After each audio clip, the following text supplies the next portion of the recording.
మీ జాతకం ఎలా ఉంటుందో తెలుసుకోండి. వెంటనే జేకేఆర్ గురుగారి అపాయింట్మెంట్ తీసుకోండి.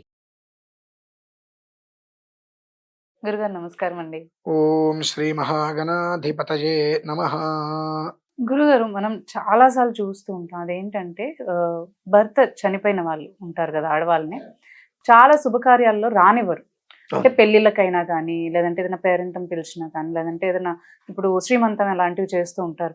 చాలా అశుభం అని చెప్పేసి అసలు ఆమెని ముందుకు కూడా రానివ్వరు. అండ్ అలాంటి పనులకు వెళ్ళేటప్పుడు కూడా ఎదురుపడినా కూడా మంచిది కాదని అంటూ ఉంటారు. అవును.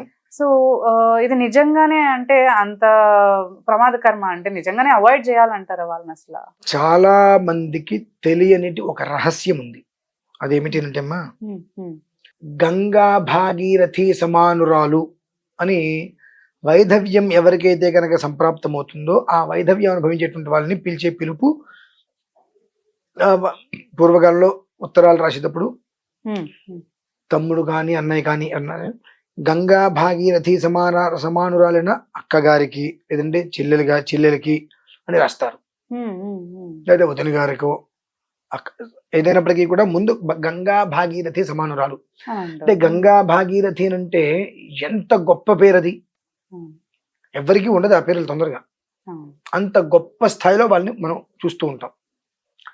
కానీ చాలా మంది ఆలోచిస్తూ ఉంటారు, భర్త చనిపోయారు అని అంటే శాపం ఆవిడికి అది. అవును. ఎదురుగుండా వస్తే తట్టుకోలేరు, శుభకార్య నక్షత్రాలు వేయలేరు. వాళ్ళందరినీ కాస్త దూరంగా నీకు భర్త లేడుగా అన్నట్టుగా ఆవిడ మాటికి ఎక్కడో గుచ్చుతున్నట్టుగా వీళ్ళు చేసే చేష్టలు అలా ఉంటూ ఉంటాయి. ఒకవేళ పేరెంట్ పెట్టుకున్న వాళ్ళు ఇన్వాల్వ్ చేద్దాం అనుకున్న పక్కనున్న చుట్టుపక్కల వాళ్ళు ఆపేస్తూ నాకు అనిపిస్తూ ఉంటుంది. ఆవిడ కర్మ ప్రారంభం బాలేక ఆవిడకి వైధవ్యం వచ్చింది. ఆ మనిషిని నువ్వు కించపరుస్తున్నావు. రేపు నీకు వచ్చేది అదే కదా. రేపు నీకు సంప్రాప్తమయ్యేది అదే వైధవ్య యోగం. మరి ఎందుకని? నీకు సంప్రాప్తమయ్యేది వైధవ్య యోగమే. మరి ఎందుకు నువ్వు ఇంకొక మహిళని, ఇంకొక సాటి ఆడపిల్లని, ఆ స్త్రీని అవహేళన చేస్తున్నావు? మాకు జన్మ హక్కు. ఈ కొంతమంది పూజల్లో కూడా వద్దంటారు. వైధవ్యం వచ్చినప్పటికీ కూడా భగవద్ ఆరాధన యథావిధిగా చేసుకోవచ్చమ్మా, ఎలాంటి సందేహము లేదు. ఎందుకు పూర్వకాలంలో మరి వైధవ్యం ఉన్నప్పుడు మనిషిని విడిగా చూస్తారు అంటే విడిగా చూడటం కాదమ్మా. ఇప్పుడున్నటువంటి స్త్రీలకి పూర్వంలో ఉన్న స్త్రీలకి నక్కకి నాగలోకానికి ఉన్నంత తేడా ఉంది. పూర్వకాలంలో భర్త చనిపోతే ఇంకొక పురుషుని ముట్టుకునేవారు కదా వాళ్ళు. ఇంకొక పురుషుడు చూపు వాళ్ళ మీద పడకూడదు. ఇంకొక పురుషుడు చూపు వీళ్ళ మీద పడి మనం ఏదైనా వాళ్ళకి కనుక దక్కకపోతే పిల్లల్ని ఏదైనా ఇబ్బంది చేస్తారు, కుటుంబాన్ని నాశనం చేస్తారని చెప్పి వాళ్ళు భర్త చనిపోయిన తర్వాత 20 రోజులకు, నెల రోజులకు, నెల 15 రోజులకు గుండు చేయించేసుకుంటుంటారు. గుండు చేయించేసుకుని తెల్లటి వస్త్రం, తెల్ల చీర కట్టుకుని అలానే ఉంటూ ఉంటారు. ఎందువల్లనంటే నాకు భర్త లేడు, నా పిల్లల్ని నేను కాపాడుకోవాలి, దానికోసం నేను శ్రమ పడాలి, నా మీద ఎవరికి ఎలాంటి ఆలోచన రావద్దు, ఒక మనిషికి నేను కోరిక కలిగించేటట్టుగా నేను ఉండవద్దు. కాబట్టి తనకు తానే నిర్దిష్టంగా పెట్టుకొని గుండు చేయించేసుకొని తెల్ల చీర కట్టుకొని ఏవో పనులు చేసుకుంటూ కుటుంబాన్ని జాగ్రత్తగా పోషించుకుంటూ వచ్చేవారు. 30 ఏళ్లకు 20 ఏళ్లకు పోయిన భర్త చనిపోయే వరకు అలానే పిల్లల్ని కాపాడుకుంటూ జాగ్రత్తగా కష్టపడుతూ ఉన్న వాళ్ళు చాలా మంది ఉన్నారు. అంతఃపూర్వం ఏం చేసేవారంటే, భర్త చనిపోతే భర్తని చితిమంటల్లో దహనం చేస్తున్నప్పుడు మీరు కూడా సతీ సహగమనం అని చెప్పి వెళ్ళిపోయేవారు. అందులో ఎవరి యొక్క ప్రోద్బలం లేదమ్మా.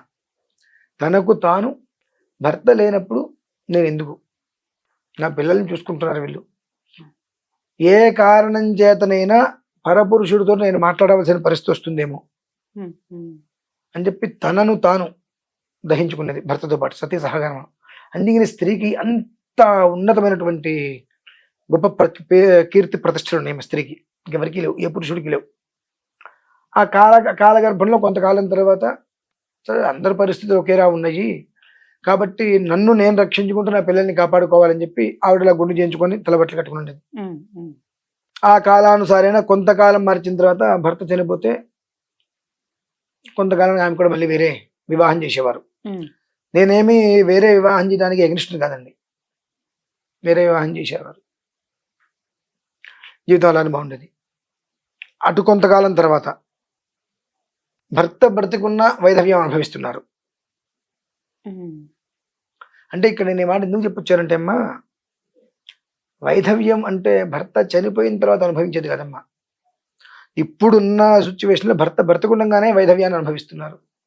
అంటే ఎట్లా, ఫంక్షన్స్కి వెళ్తే మెళ్ళో మంగళసూత్రాలు తీసేస్తారు. అంటే మరి వీళ్ళకి పెళ్ళైందని వాళ్ళు అనుకుంటారని వీళ్ళ ఫీలింగ్ ఏంటో తెలియదు. మెళ్ళో మంగళసూత్రాలు తీసేస్తారు, నల్లపూసలు తీసేస్తారు, ఏదో ఒకటి సింగిల్గా అందంగా అలంకారంగా చేసుకుంటారు. వీళ్ళకి పెళ్ళైందన్న విషయం దేవుడికి తెలియకూడదు. ఆ మంగళసూత్రాలు కొంపలో పెట్టి వచ్చేస్తే ఇప్పుడు ఆవిడ్ని మనం ముత్తైదు అనుకోవాలా, వైధవ్యం చెందిన స్త్రీ అనుకోవాలా, ఏమనుకోవాలి చెప్పండి? మామూలుగా ఇప్పుడు నా అపాయింట్మెంట్స్ తీసుకున్నప్పుడు వచ్చినప్పుడు గురుగారు నమస్కారం అంటే ఏమని దీవించాలో అర్థం కాదు నాకు. కాళ్ళకి మెట్టలు ఉంటే మెల్ల మంగళసూత్రం ఉండదు. మిమ్మల్ని ఏమని దీవించాలి? దీర్ఘ సుమంగళీ భవ అందామా, ఒక భయం అనుభవించాలి. దీర్ఘ సుమంగళీ భవ అందిస్తాయా గురుగారు ఏమనుకోద్దండి, నా భర్త చనిపోయి కొంతకాలం ఏందండి, కాళ్ళకి మెట్టలు ఉన్నాయి, అయ్యో మెల్ల మంగళసూత్రం లేదు. కొంతమంది భగవంతుడి దగ్గర మెట్టులు ఉండవు, మంగళసూత్రాలు ఉండవు, ఏమీ ఉండవు. కళ్యాణం వస్తుంది, విస్తే గురుగారు నాకు వివాహం అయిందండి అంటారు. ఏమని దీవించాలి నేను అసలు వాళ్ళని? దీనివల్ల అవకతవకలు మేమే ఇబ్బందులు పడుతున్నాం.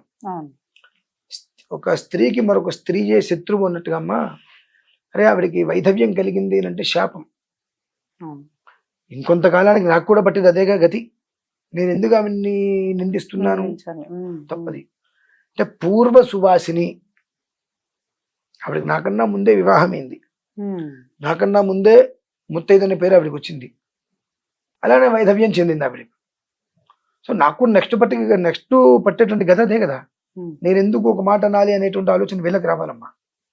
ఇట్లా వీళ్ళకి రానంతకాలము కూడా వాళ్ళు పడే మానసిక ఆవేదనకి ఎప్పుడైతే కనుక ఏ ఒక్క భర్త లేని వైధవ్య కర్మని బాధని అనుభవిస్తున్నటువంటి స్త్రీని నువ్వు ఇంటికి రావద్దు, నువ్వు అక్షతలు వేద్దు, నువ్వు రాకూడదు, నువ్వు దూరంగా ఉండని ఎవరైతే కనుక అంటారో వారింట్లో సుఖము సంతోషము ఆ రోజు నుంచి చిన్న చిన్నగా తగ్గిపోతాయమ్మా.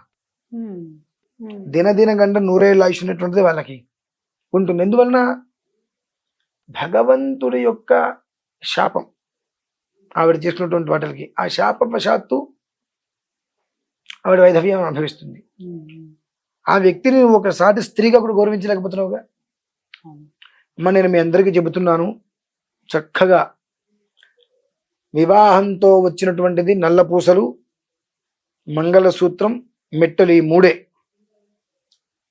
మన మనస్సు మన ఆధీనంలో ఉంటుంది అనుకున్నప్పుడు మనం ఎలా ఉన్నా నష్టం లేదు. పరపురుషుడు మనల్ని చూస్తాడేమో, మనల్ని మనకు ఆకర్షణగా అవుతాడేమో, మనల్ని ఆకర్షిస్తాడేమో అనే ఆలోచనతో గుండు కొట్టించుకొని, అంటే ఆ ఆలోచనతో గుండు కొట్టించుకునే ఉపయోగం లేదు. మన మనస్సు మన కంట్రోల్లో ఉన్నప్పుడు మనం గుండు కొట్టించుకున్నా గుండు కొట్టించుకోకపోయినా చక్కగా బొట్టు పెట్టుకొని గాజులు వేసుకొని అమ్మవారి ఆరాధనలకు ఎక్కడ తిరిగినా మన మనస్సులో ఎలాంటి కల్మషం లేనప్పుడు ఎవడు ఎలా అనుకున్నా వాడే నాశనమవుతాడు. కాబట్టి ఎవడో ఏదో అనుకుంటాడని చెప్పి మనం ఏం చేయక్కర్లా. కాకపోతే ఏంటంటే రోడ్డు మీద రక్షణ లేదు, ఏ పరిస్థితుల్లో ఏం జరుగుతుందో తెలియదు అన్నప్పుడు ఆ మనిషికి మనం అందంగా వికారంగా కనిపిస్తే మన జోలికి రాకుండా ఉంటారు. కనుక పూర్వంలో గుండు చేయించుకుని అలానే తెల్లటి చీర కట్టుకొని ఉండేవారు. మీ పిల్లల్ని మీరు కాపాడుకోవాలి, తప్పదు మీకు. కాబట్టి మిమ్మల్ని మీరు కంట్రోల్లో పెట్టేసుకొని మీ మనస్సును మీరు కళ్ళెం వేసుకొని మీకు ప్రశాంతంగా మంచి చీర కట్టుకోవచ్చు, బొట్టు పెట్టుకోవచ్చు, గాజులు వేసుకోవచ్చు, ఎలాంటి ఇబ్బంది లేదమ్మా. ఇదంతయు కూడా కేవలం కొంతమంది స్వార్థం కోసం సృష్టించినదే. నా వరకు మగవాళ్ళైనా ఆడవాళ్ళైనా ఒకటే అంట, భార్య చనిపోతే వీడు మొహం మండ పనికి మాలిన పాపిష్టి పిచ్చిన కొట్టి పింజారి వెధవ సంవత్సరం కూడా ఆగలేకపోతున్నాడు. భార్య చనిపోయిందంటే ఆగలేకపోతాడు అమ్మ వాడు. 4వ నెలలో ఎంతమంది పెళ్లిళ్ళు చేసుకుని ఉంటారు? 3వ నెలలోనే ఎంతో మంది భార్య చనిపోయింది. ఈమె మనిషి కాదా? కాకపోతే ఎందుకండి అని అంటే, ఈమె ఒకవేళ వివాహం చేసుకుంటే వచ్చేటువంటి మనిషి ప్రేమగా చూసుకునేవాడు కాకుండా కొంచెం డిఫరెంట్ మెంటాలిటీ వాడైతే చేతికో కాలుకో చిన్నప్పుడు మనకు దెబ్బ తగిలితే దాన్ని కాకి పొడిస్తే ఎలా ఉంటుంది, అలా ముక్కు పెట్టి పొడిచినట్టుగా పొడిస్తే ఆవిడ మెంటల్ గా మానసికంగా కుళ్ళి కృషించిపోతుంది. కాబట్టి తొందరగా పెళ్లి చేయడానికి ఒప్పుకోరు. అర్థం చేసుకునే అబ్బాయి కాకుండా ఇష్టం వచ్చిన వాడు వస్తే వాడు మొదట్లో కొంతకాలం సవ్యంగా ఉన్న తర్వాత నీ భర్త ఇలానే ఉండేవాడా, ఇంకో ఎందుకనే వాడు చనిపోయాడు, ఇలా ఇట్లా రకరకాలుగా అమ్మాయిని మెంటల్ గా సూటిపోటు మాటలు వేస్తారు. కాబట్టి తొందరగా ఆడపిల్లకి ఇంకొక పెళ్లి ఎందుకు చెయ్యరు అంటే ఇదే కారణం అమ్మ. కాబట్టి దేనికి దోషం అనేటువంటిది శరీరానికి మనస్సుకి సంబంధం లేదు, గుర్తుపెట్టుకోండి. మన మనస్సు శుచిస్మితంగా ఉంటే మనం నిద్రపోతే ఈశ్వరుడికి అభిషేకం చేసిన ఆయన సంతోషపడతాడు. మన మనస్సు ఎప్పుడూ కూడా శుచిగా ఉండాలి. అది ఒక్కటి గమనించుకొని అనవసరంగా, అంటే ఇది ఎవరికి చెప్తారంటే ఈ మాట, తోటి స్త్రీలు ముత్తైదువులుగా అనుకుంటూ వైధవ్యం కలిగిన స్త్రీలని ఎక్కిరిస్తుంటారు చూశారండి, వాళ్ళ గురించి నేను విషయం చెప్తున్నా. కాబట్టి వాళ్ళ మనస్సు ఎప్పుడు శుచిగా ఉంటుంది, మీ మనస్సు అంతా వికారంగా ఉంటుంది. ఎందువలన వాళ్ళకి భర్త లేకపోవడం చేత మెడలో తాళి వేసుకునే యోగం కూలిపోయారు. మీకు భర్త బ్రతుకుండి మెడలో తాళి వేసుకోవట్లేదు. వాళ్ళకన్నా మీతోనే చాలా ప్రమాదాలు.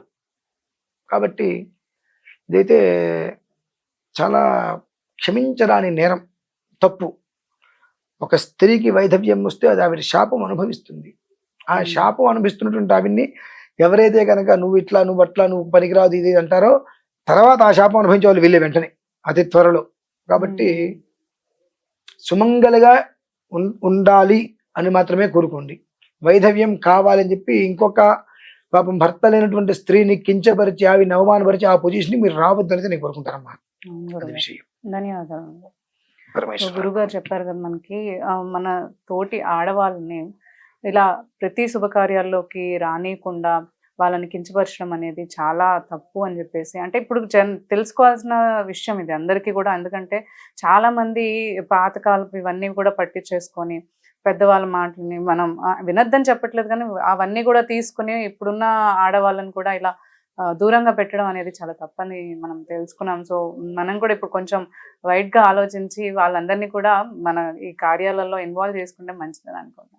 సో మీకు కూడా ఇలాంటి ఏవైనా జాతకరీత్యా సందేహాలు ఏమన్నా ఉన్నట్లయితే గురుగారిని సంప్రదించాలి అని అనుకుంటే మనకి స్క్రీన్ పైన నంబర్స్ ఉన్నాయి. నంబర్స్ని కనుక మీరు కాంటాక్ట్ చేసినట్లయితే గురుగారితో మాట్లాడే అవకాశం అనేది మీరు పొందొచ్చు.